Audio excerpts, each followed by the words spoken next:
இது வெறும் ஆசிரியர் உடைய சம்பள பிரச்சனையோ ஊதிய பிரச்சனையோ பணி பாதுகாப்பு பிரச்சனையோ அல்ல.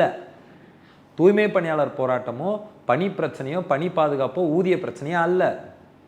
அப்புறம் செவிலியர்கள் போராட்டமோ பணி பாதுகாப்போ ஊதிய பிரச்சனையோ இல்லை. தூய்மை பணியாளர்கள் மாநகராட்சியை காப்பாற்றுறதுக்காக போராடுறாங்க. அது மக்கள் மாநகராட்சியாக இருக்கணும்னு போராடுறாங்க. செவிலியர்கள் மக்கள் மருத்துவமனையாக இருக்கணும்னு போராடுறாங்க. ஆசிரியர்கள் மக்கள் பள்ளிகளாக இருக்கணும்னு போராடுறாங்க. இது எல்லாம் மக்கள் ஸ்தாபனமாக இருக்கணும்னு போராடுறாங்க.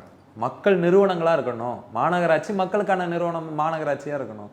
மருத்துவமனை மக்களுக்கு எந்நேரமும் விலையில்லா மருத்துவம் தரக்கூடிய மருத்துவமனையாக இருக்கணும்னா அரசு செவிலியர்கள் தான் அங்கே பணி செய்யணும்.